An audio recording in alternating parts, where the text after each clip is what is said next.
Welcome to the WanderLearn podcast. I'm your host, Francis Tapon. In this episode, I talk with Jack Kennedy, the founder of Health Access Sumbawa. He went to Indonesia and all of a sudden got malaria. And he thought, why do we still have malaria in this day and age? What can we do to stop it? So we talk all about malaria, how you get it, how you avoid it, what's your biggest bang for your buck as far as preventing it? Is it bed nets? Is it spraying? Is there a malaria vaccine on the horizon? What kind of tips does he have for someone who's thinking about starting a nonprofit? This is a fascinating interview, and I hope you enjoy it. Next week, I will be having the mayor of Burlingame, California, so you won't want to miss that.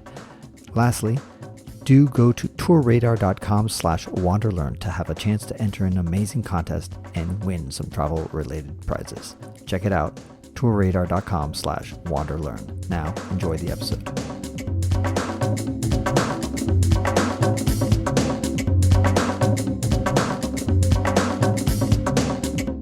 What year did you go to Sumbawa, and what happened there when you went there? I've been going to Indonesia for 30 years, but in 2014, I was actually on holiday on the island of Bali, which is kind of in the central part of the group of islands, and a friend of mine invited me to travel with him to Sumbawa, which is an island quite large, about 10% bigger than the state of Connecticut, about 1.4 million people.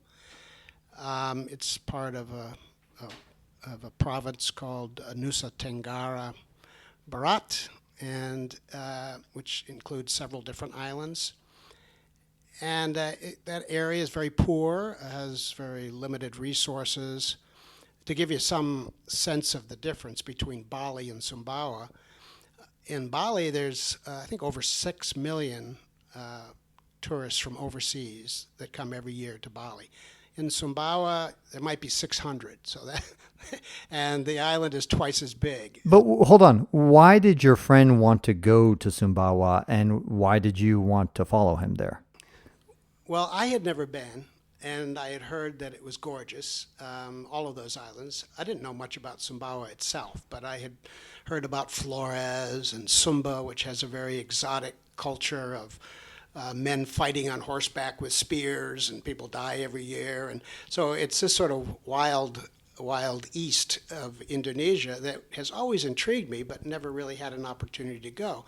My friend Zionel, who's actually from Sulawesi, another island in Indonesia, is in the real estate business, and what he does is finds remote beaches in places nobody's ever heard of and buys them up, and 10 years later tries to sell them to a French or German guy. So that was his motivation to go. Mine was just purely, wow, this would be something fun to do, and I'm just hanging out here in Bali. And your souvenir from Sumbawa was a malaria parasite in your body. Yes, as it turns out. So we went to Sumbawa, we flew in there, we rented a speedboat, we checked out some various beaches, and the best one by far, this beautiful 1 kilometer long, pure white sand beach with no houses on the beach at all.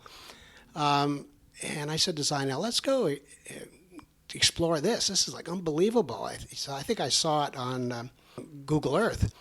So we got off the boat. We told him to come back in a few days. We wandered into the village. We found this village of about 500 people with post and beam style homes with just plank walls, big spaces between the boards, and very poor village, mostly hunter-gatherers, but people also did a little bit of rice farming. Corn farming was just starting. Did a little fishing just close to the shore. So we stayed a few days. I said, I'm not sleeping in here tonight. I'm going to the beach. And I had a little tent with me. So they said, oh, no, you don't want to do that. There's wild boar. There's buffaloes that aren't fenced. It's too dangerous. You don't want to sleep on the beach. I said, no, I'm sleeping on the beach. So they had a little conference and said, okay, we sleep on the beach. So the whole party moved to the beach for the second night, and we built a bonfire on the beach with driftwood, and They went and got some prawns and cooked them on the fire, but the mosquitoes were horrendous, and everybody had to check out the tent. They're zipping and unzipping the tent, and it was full of mosquitoes. So after that adventure, we left the next day. I headed back home to Maine, went back to work. And hold on. So nobody, when they were talking about the wild boars and all this other stuff, nobody stopped and said, hey, there's also a lot of mosquitoes and that's irritating out there? I mean, the wind. No. Nobody talked about the risk of malaria or mosquitoes or anything like that. It's funny because most people don't know that the animal that has killed more humans than any other animal on the planet is... the mosquito. Yeah, exactly. The lowly mosquito. So everybody's worried about these boars and other wild animals or maybe snakes, but it's really the mosquito is the deadliest thing out there for us humans. Malaria, so different mosquitoes, different diseases. Dengue fever is also a mosquito, right? But for malaria, it's the Anopheles mosquito, and it's a night biter. So it comes out when it starts to get dark, and it tends to feed at night. And the females need blood to feed their eggs, basically. So the male... Now, typically it takes about a week or two to get the symptoms of malaria. That's what it is, and that's why I had no symptoms. So I got home, because I went directly home. Thank God for me, really, because if I had come down with malaria in that village, it would have been life-threatening, for sure. But I went to work. Hold on, but wait. I want to challenge you on that because... I got malaria 6 times in Africa in different places. And to me, I thought it was actually wonderful to get malaria in Africa because Africans are so familiar with with malaria, and they've got all the medication to take care of it. And they're just prepared. They deal with it all the time. It's a daily occurrence. And so... Whereas in America, you could have all the symptoms of malaria, but then unless a doctor asks you, where have you been? Have you been in a malaria zone? A lot of doctors might not even think that is what you have. And so in some ways, being in America with malaria, since the doctors, it's not on their radar, it actually might be more deadly than it could be if you're in those remote villages that are used to having malaria every day. Yeah. Well, I certainly started with that premise, but 2 things. One, they're in this particular area, because we're off the grid, there is no health clinic, there's no health care whatsoever. They have never had anyone treated for malaria, so it's a malaria endemic area that is completely uncontrolled. And so if I had gotten sick there, I would have had to get out somewhere Wow. So wait, so you're saying the villagers there get malaria, and then there's really no treatment plan for them? There's no treatment plan. There's no one even to diagnose or tell them. So they have to they have to go to some sort of more urbanized place in order to get treatment? That's right. And if you've had malaria, you know how strong you feel, which is, you feel like a wet dishcloth. And I described the trip in overland, and imagine trying to go out overland and you have malaria. So they don't. They go to bed basically and hope for the best. And right. So some 20% of the children either die from malaria or are permanently disabled by it before they reach the age of 10. Wow. Yeah. Yeah, so that's devastating. At the same time, I don't know if this happens in Indonesia because I've never been there, but in Africa, I always thought it was fascinating to see how casually Africans would treat malaria. And then I stopped and thought about it. I thought, well, we kind of do the same thing with influenza. So like if you, Jack, tell me, hey, Francis, I've got the flu, I'm not all of a sudden going to panic and think you're going to die tomorrow. No. I think, okay, well, you'll deal with the flu. You'll get over it. But and so many Africans, they feel the same way about malaria. They kind of like, oh, no big deal. So, I'll just take these pills and I'll be fine in a week or two. Or sometimes they don't even take the pills. Yeah. Well, there are different kinds of malaria. So in Indonesia, they have primarily 2 of the 4 kinds of malaria. They have falciparum malaria, which is what I got, and that's the most. That's falciparum. Yeah, that's the deadly one, and that's the most common in Indonesia, and especially in That's a bad combination. Yeah. So good news about it is it's very treatable if you have the correct drugs. But the old chloroquine doesn't work. So you have to have the artemisinin compounds, which are not readily available in local pharmacies. So the only I remember reading a statistic that 99% of the people who've died from malaria got the falciparum strain versus all the other strains that exist. So falciparum is the one. I got that one. But I remember my first time I got malaria was in Ghana. I did not have falciparum. And I thought, you know what? It feels like the flu. It's not a big deal. It's not like I enjoy life, but it just went away. I after took the pills and all that stuff. But the falciparum really just knocks you down. Yeah. And I imagine that's what you got as well, correct? Yeah, I was so weak. It was on, you were talking about, well, they wouldn't know at the local hospital. Well, that's what I thought. So it was on a Saturday Saturday morning. And it was my second day into it, and I was at home with my wife. And she said, you don't know how bad you look. You need to go to the emergency room. I said, it's a country hospital. It's probably a tropical disease. I mean, is going to be anybody on duty that would have a clue? But here's the amazing thing. Excuse me. The amazing thing is that they had it diagnosed within a couple of hours. Wow, that is amazing. Yeah, and so what? They just took a blood sample and then they realized they ran some tests on it and they said, "Oh, you've got malaria. You're kind of screwed here." Yeah, and the thing is, we have this reporting system in the United States. Of course, we used to have malaria in the U.S. I mean, it was before the war, before DDT.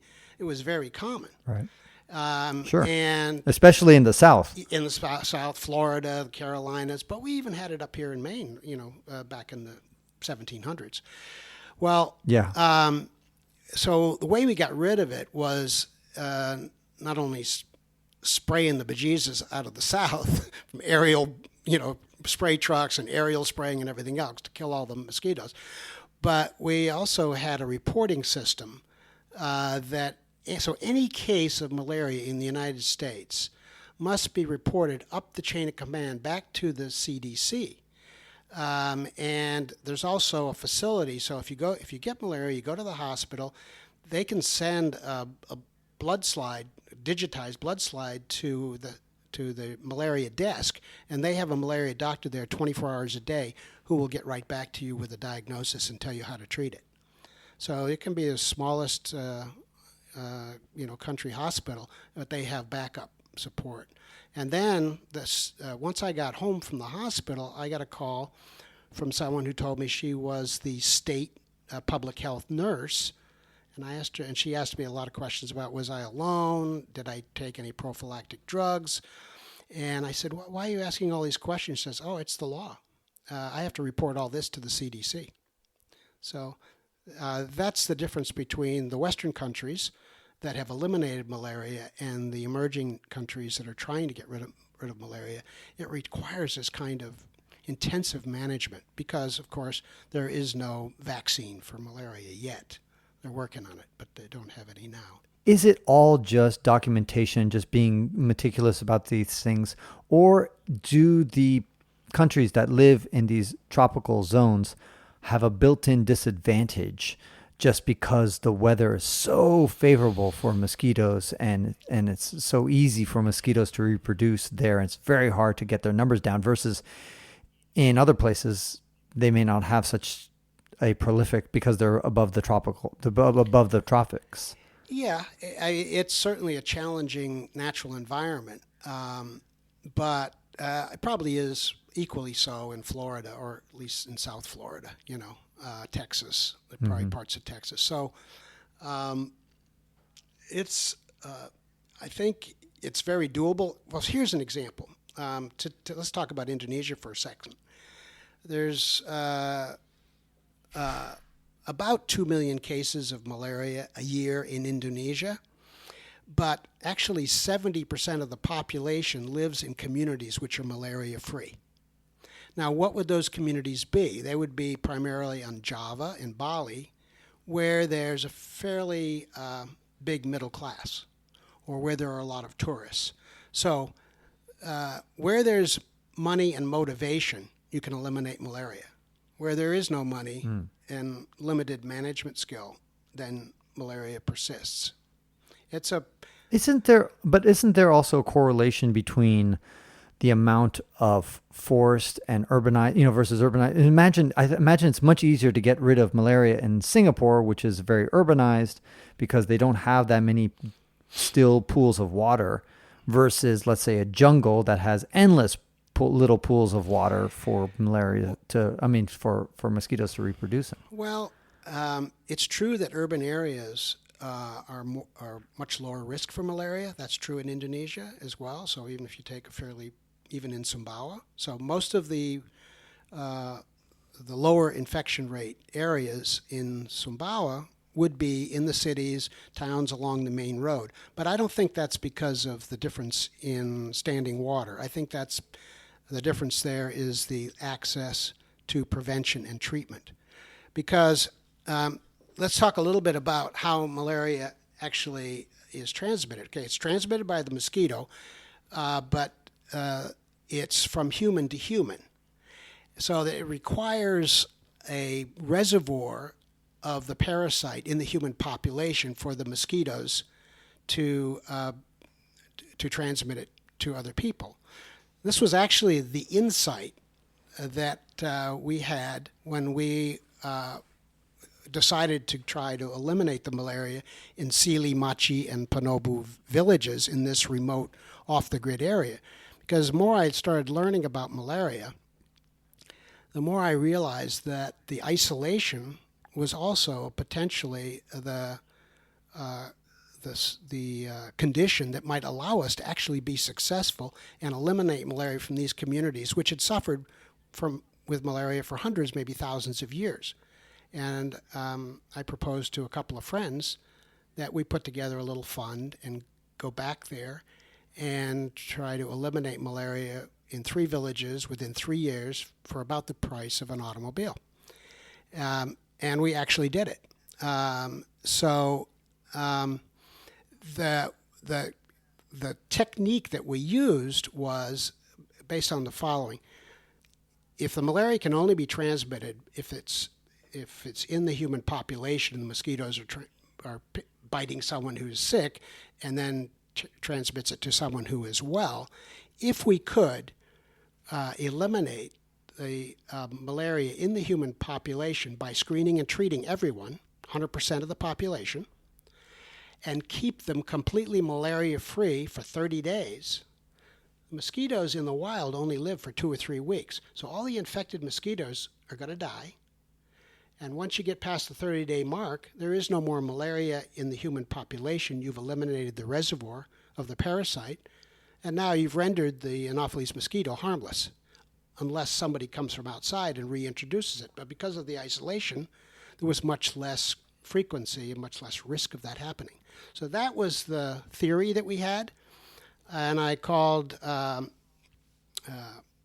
Dr. Klaus Borg at the Sumba Foundation, who's a malaria specialist in Sumba, and I laid this out on him and said, "What do you think?" He says, "Yeah, it ought to work." It isn't usually done because it's so intensive. I mean, to actually find every case of malaria. I said, "Yeah, but these are small villages. I mean, the largest one is Sealy, 500 people. The other 2 combined is another 5. We're talking about, 1,000 people. So if we put a little team of volunteers together, we trained a couple of nurses to do malaria microscopy, built a little clinic with a little laboratory, we could probably, in a matter of months, actually screen 100% of the population. The World Health Organization, or the Global Fund, which I think is associated with the World Health Organization, but it's basically a health partnership, and the Gates Foundation is part of that, but not by any means all of it. They give the Indonesian government free meds. So the right medication would be available for free. We didn't have to buy that. All we had to do is have the capability really to diagnose and then get the meds from the government.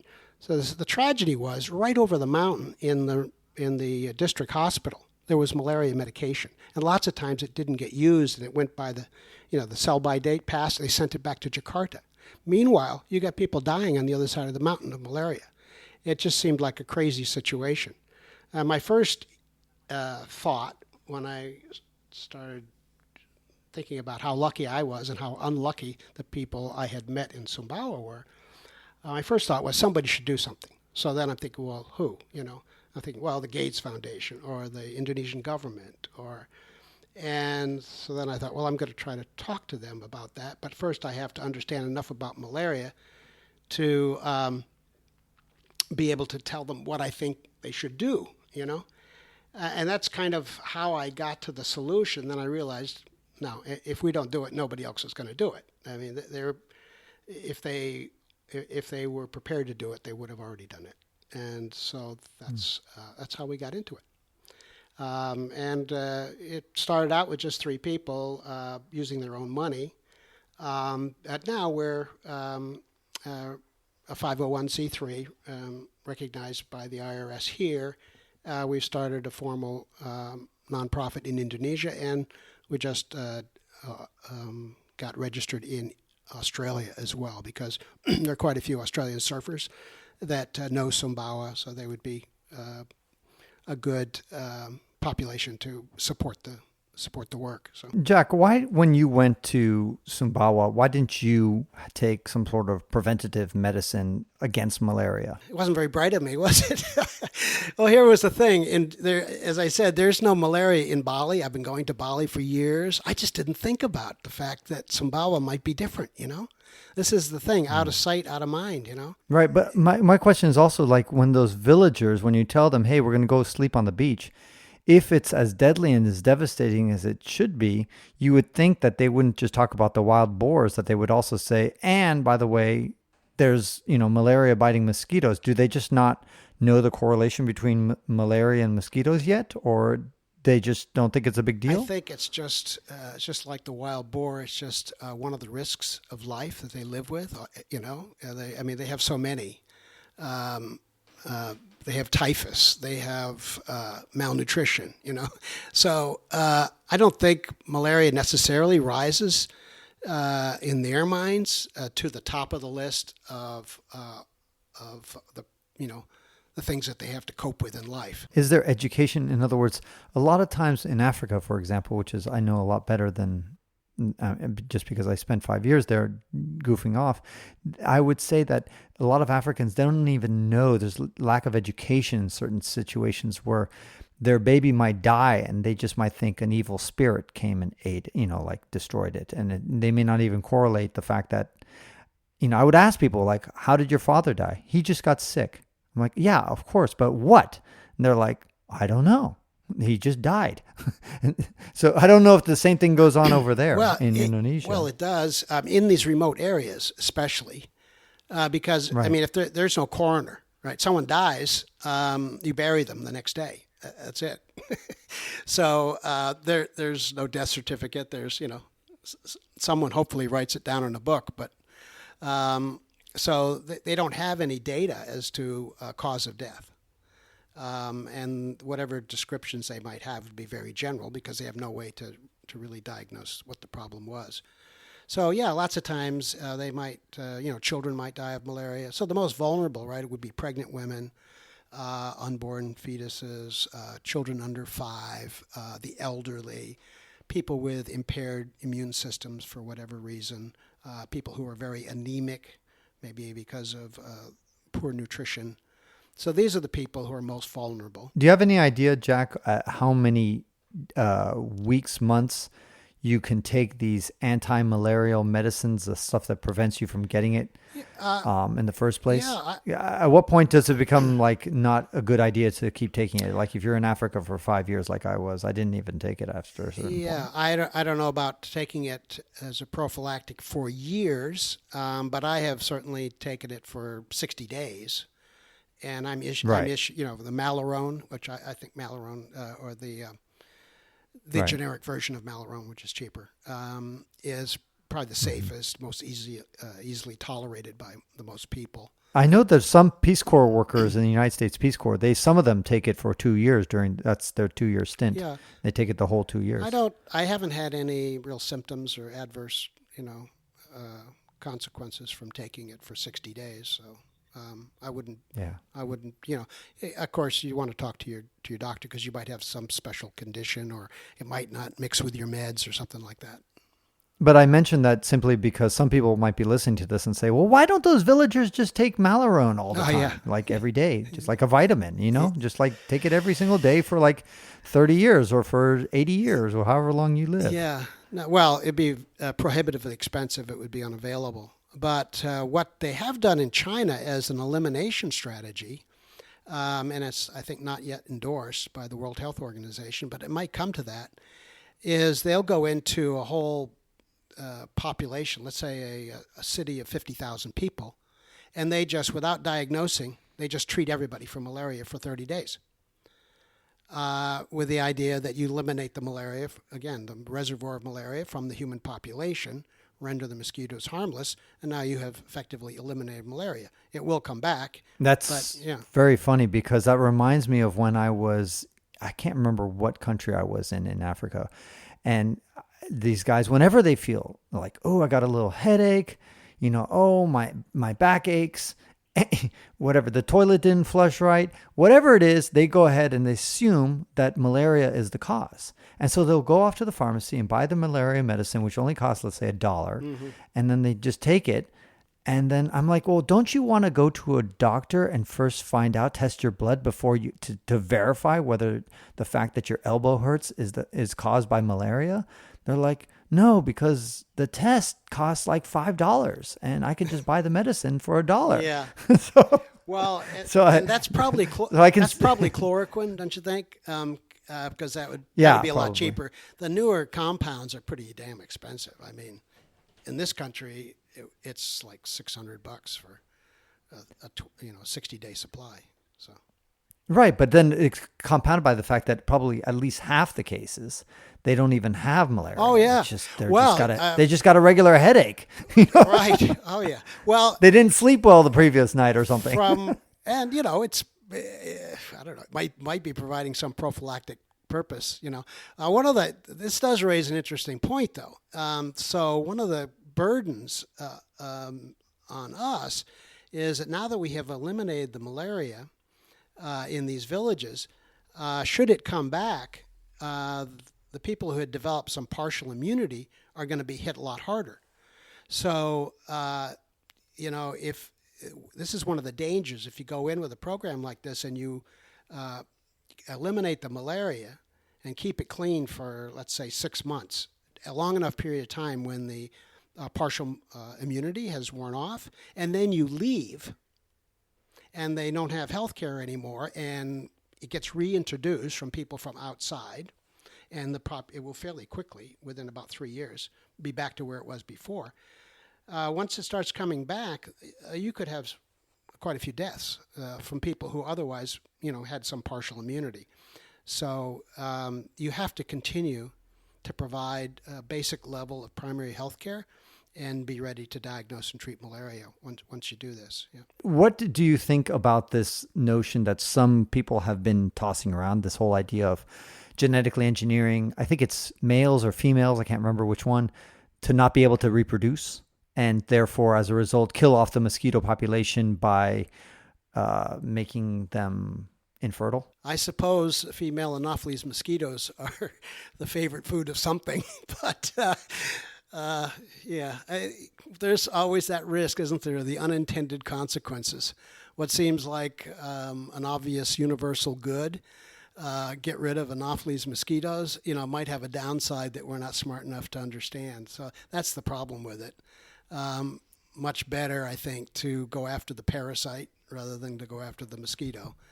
But on the other hand, if it's the only solution, it wouldn't be a bad thing. I mean, that is what we did, but we used DDT, and which was very indiscriminate.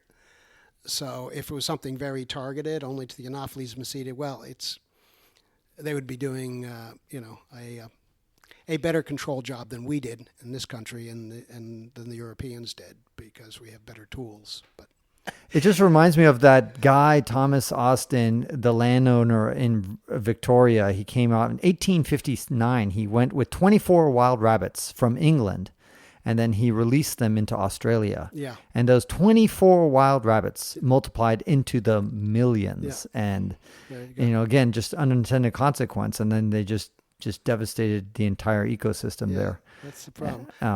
Eliminating Eliminating the protozoa that is the plasmodium parasite, which all of the malarias are plasmodiums, a human malaria. I wouldn't feel bad about eliminating that little critter. That one I think we could probably safely eliminate. So let's do that. Let's go after that protozoa. But destroying the actual the actual mosquito species, completely wiping it off the face of the earth, probably would have some devastating, unforeseen consequences. Although I just wonder, has anybody actually written about what those consequences could be? Like, has anybody done a what-if analysis? I don't think, I think they just know it. They're just smart enough based on examples like you have cited to know that there probably is some, but we probably won't know what they are until they happen. I'm not sure you'd be able Right.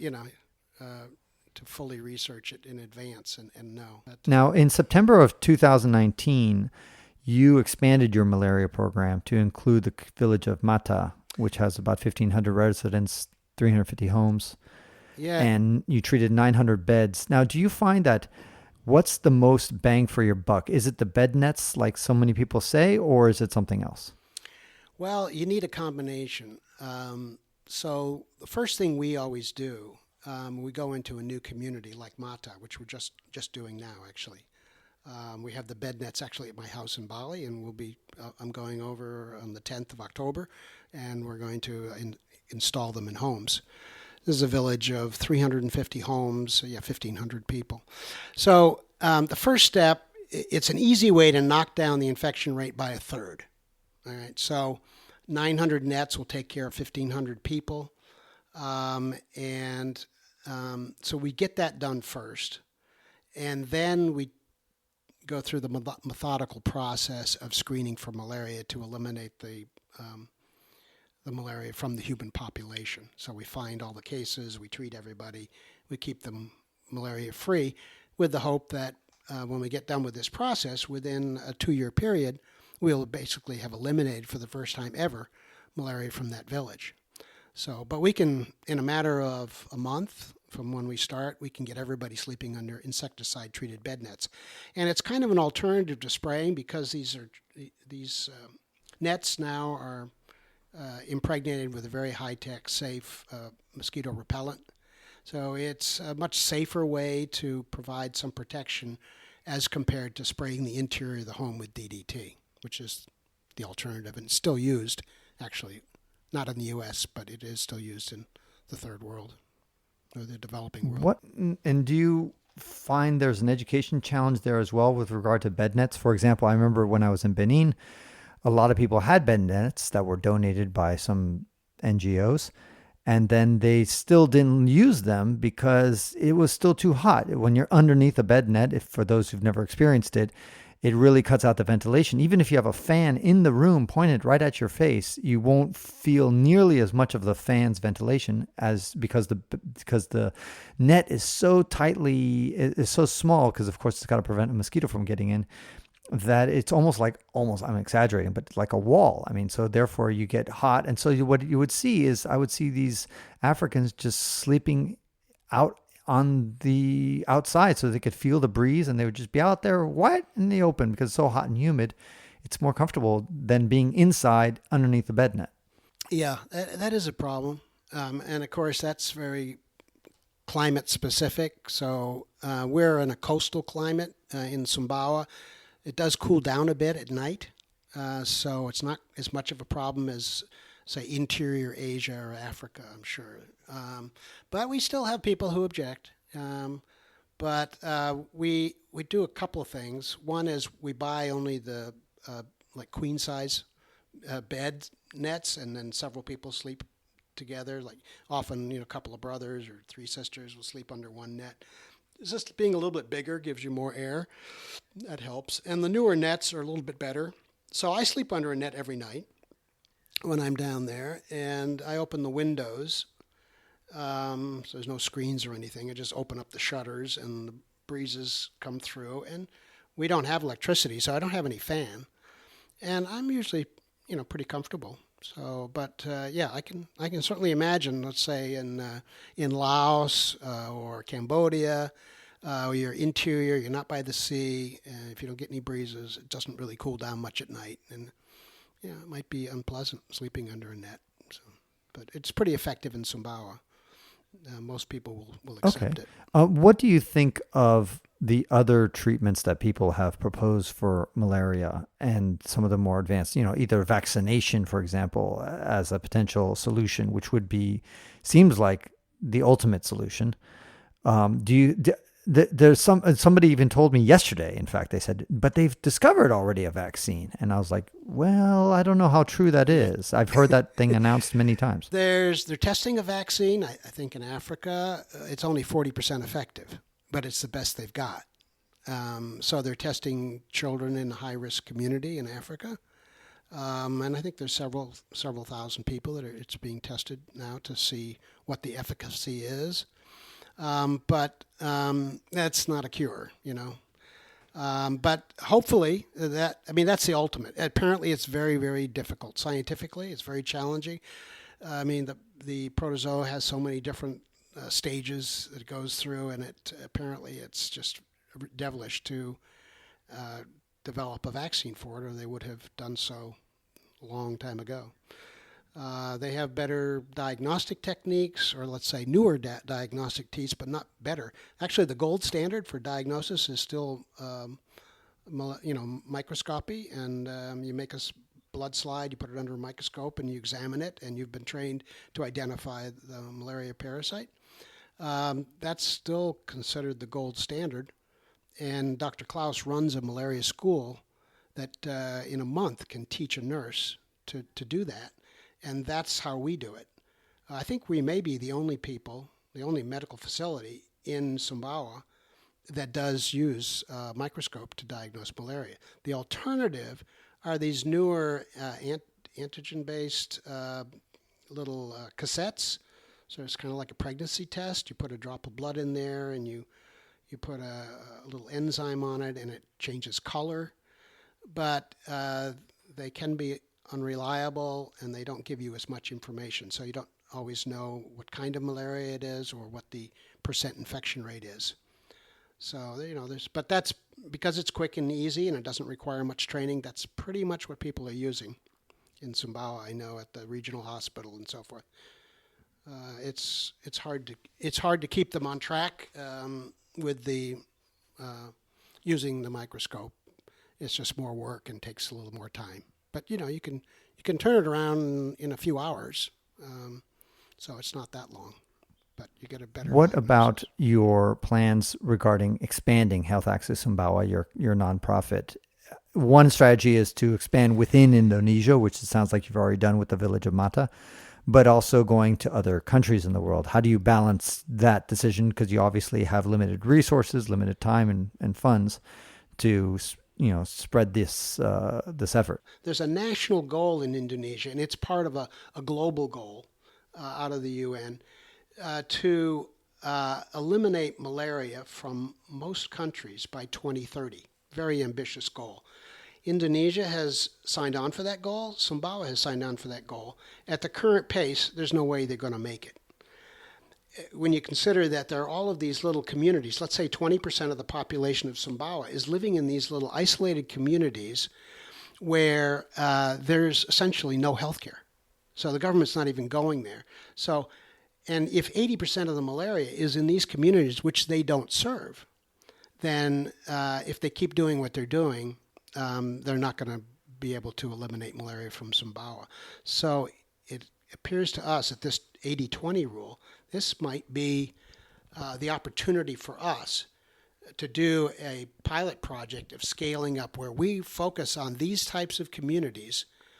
First, develop a model to identify those communities in Sumbawa which represent the 80% of the malaria that are remote, and then have a mobile team that we could send into the villages based on some prioritization. Use our malaria elimination model with take the census, hang the bed nets, then screen the population and keep them malaria free for 30 days and eliminate the malaria, move on to the next one. As long as the government would come in behind us and then provide primary health care, that would work. And so I'm writing a proposal now to try to fund this so that we can to take that model after we do MATA and in coordination with the Sumbawa Health Service, become that sort of strike force for going into the remote areas and eliminating malaria. It's very exciting. Yeah, that would be a big game changer. And how do you fund this? You obviously look for donations. What's the primary way of raising money? It's primarily individual donations. We do have a website, healthaccesssumbawa.org, and there is a donate tab on that, or there's an address where they can mail a check to us. It is tax deductible because we are a registered charity in the United States. We are starting to get smaller foundations supporting us. So we've had foundation support, in the $10,000, $15,000 type range, but we don't have any salaries in the United States. The only salaries we have, or overheads really, are in Sumbawa in the project area. So we're a real shoestring budget operation, and we do an enormous amount with $50,000, $75,000. Yeah, that's generally speaking the way that things work is that when the United Way, $50,000 will pay for I don't know what somebody's hotel. As I said to somebody, most universities couldn't study the problem for $75,000. We can eliminate malaria while they're still studying, So it's extremely cost effective. But there's a lot of competition for. We haven't gone out. I mean, frankly, we've been busy. So I split my time between fundraising and managing the project over there, and so we're very lean staffed, but it's working. Now to scale it up, to take that next step, now you're talking about more money, obviously, but we're still only talking about maybe $100,000 a year. I'm not talking about millions of dollars needed. Now, if somebody was listening to this and say, I'd love to do something like Jack Kennedy and do a nonprofit, what would you advise them before they leap into the nonprofit land? Because it's not easy. It does take a lot of time. I still work, so that I do this as a side project, but it's a full-time job. One of the things that a lot of people fail to do is to put good financial controls in place. You got to have someone to do some accounting.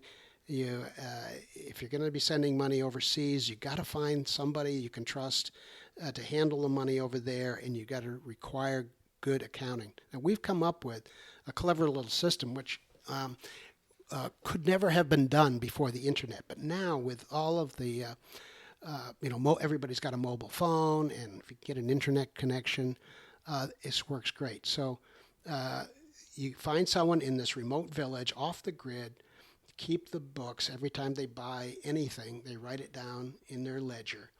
Use the phone to take pictures of the ledger once a month. Go up on the mountain or to a neighboring village where they have a signal, send it to me. I enter it into QuickBooks. So we have every penny accounted for, and I can do it. I can control it here from Maine.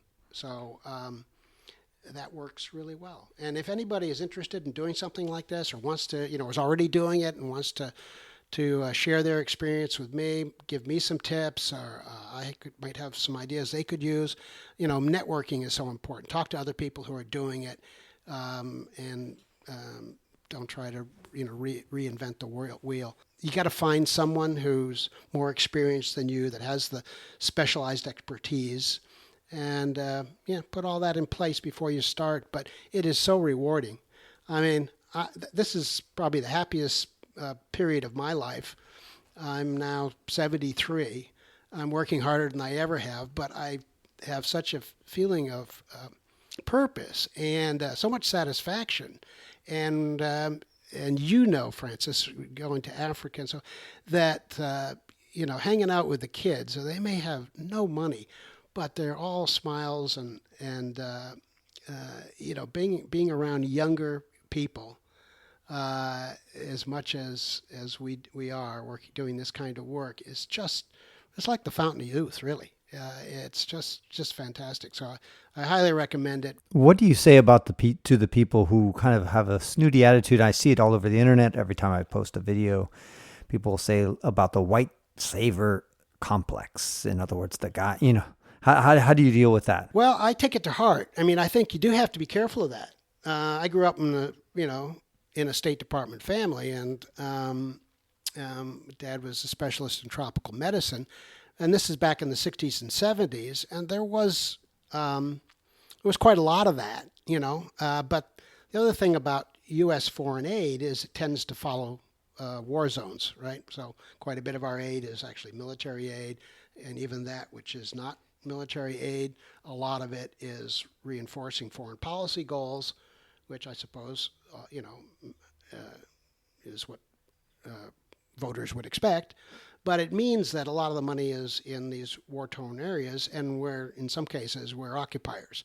So a lot of the experience that I saw in Southeast Asia when I was a kid, Cambodia, Laos, and Vietnam, it was a very imbalanced relationship. And I think that a lot of the private NGOs have taken a look at that and said that there's a better way to do it. And so I very much stand back.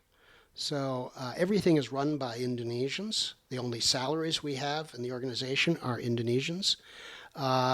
So we send them for training. We talk about goals. We talk about programs. But everything is implemented by local people in the community.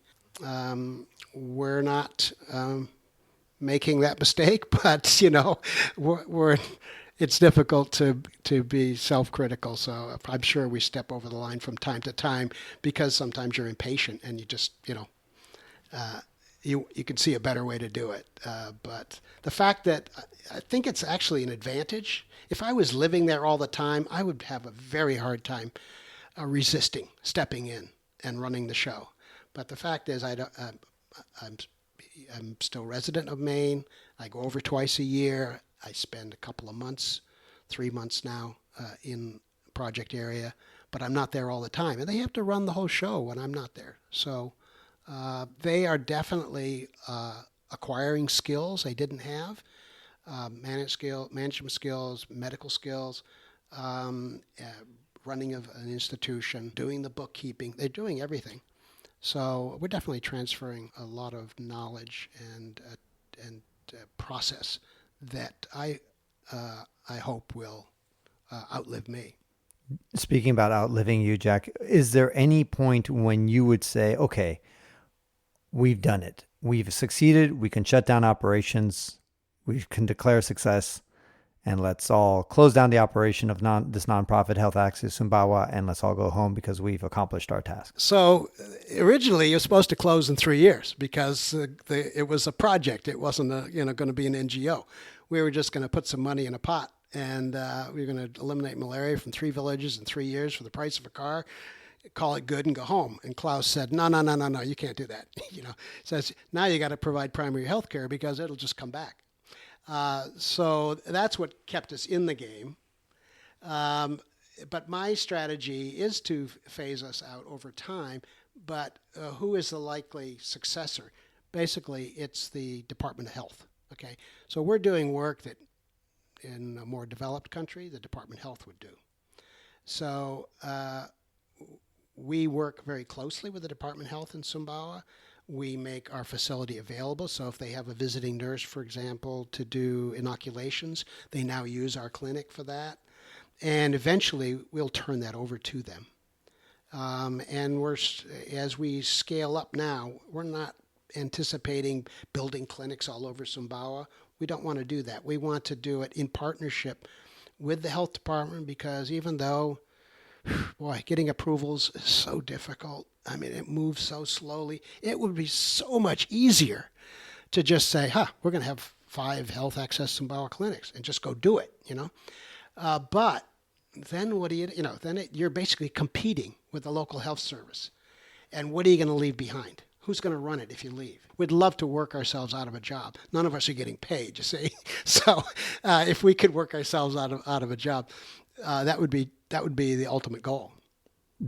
What year do you envision that happening, where you can actually get your freedom back, and so you can go back to Bali and lie on a beach like a proper retired person? Because of the 2030 goal, and it's going to take all of that to eliminate from malaria from Sumbawa. If we, as Health Access Sumbawa, commit to staying with it until 2030 and helping to assure that actually happens, I may not be able to carry it to 2030, but the organization, I think, has a purpose until there's no malaria left in Sumbawa. Excellent. Well, that's great. Jack, I'm so happy to have talked with you about this, because I have been promoting Health Access Sumbawa for almost a year now on my podcast. And I'm just happy that we finally got to connect and share some of the things that you guys have been doing. And I think it's fantastic. And I'm wishing you the best. And thank you for sharing all your goals and plans. If people want to learn more, it's healthaccesssumbawa.org, correct? Yes, healthaccesssumbawa.org is the place to reach us. And that concludes this episode of the WanderLearn podcast, where we explore travel technology and transformation. If you'd like to see the show notes with links to what we talked about, or if you'd like to comment on the show, or if you'd like to ask me a question, then go to wanderlearn.com and click on this episode. Would you like to win $1,000 in travel credits? Visit TourRadar.com/WanderLearn to enter this amazing contest. TourRadar is a WanderLearn sponsor, and we want you to travel beyond your comfort zone. So visit TourRadar.com/WanderLearn to enter this $1,000 contest. If you'd like to connect with me, just remember Tapon. That's my first initial and my last name. Tapon is the username I use on all social media. You can also get to my website by going to Tapon. Now here's one more reason to remember Tapon. If you like what I do and want to get rewarded for supporting my projects, then go to patreon.com/Tapon. That's where you can pick up some sweet rewards for as little as $1 a month. Now here's 5 quick favors I ask from you. Number 1, subscribe to the WanderLearn podcast. 2, download it. 3, share it. 4, review it. And 5, sign up for my newsletter at ftapon.com. Our theme music was composed by Eric Stratman. This is Francis Tapon, encouraging you to wander and learn.